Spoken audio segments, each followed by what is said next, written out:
Poďte si s nami pripraviť hovädzí guláš s domácou karlovarskou knedlou. Na tento recept budete potrebovať na guláš hovädzie mäso, cibuľu, cesnak, údenú mletú papriku, paradajkový pretlak, pivo, soľ, korenie, bobkový list, nové korenie a rastcu. Na knedlu budete potrebovať 1 deň staré rožky, červenú cibuľu, slaninu, petržlenovú vňať, vajcia, smotanu na šľahanie, vlaské orechy, soľ a korenie. Mäso nakrájame na väčšie kocky, cibuľu na malé kocky. Opticky to má vyzerať cibuľa, mäso 1:1. Na masti zarestujeme cibuľu, spravíme si základ. Cibuľu musíme restovať do tmava. Pridáme cesnak, pridáme mäso. Mäso dusíme, až úplne vydusíme vodu, tak, že sa mäso bude opäť lepiť na spodok hrnca. Potom pridáme údenú mletú papriku, paradajkový pretlak a rastcu. Paradajkový pretlak takisto poriadne zarestujeme, podlejeme pivom, vyvaríme alkohol, podlejeme vodou, ak je to potreba. Pridáme korenie a varíme mäso do mäka. Solíme ho až nakoniec, aby mäso nestvrdlo. Domácu karlovarskú knedlu si pripravíme tak,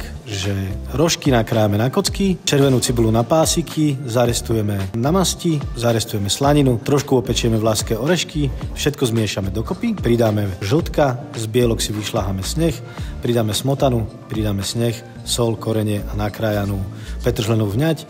Všetko zmiešame a vytvoríme hmotu. Potrebujeme, aby sa tie rožky napili tej šťavy. Vo folii si vytvarujeme valčeky ako knedle a varíme cca 20 až 30 minút. Prajem vám dobrú chuť.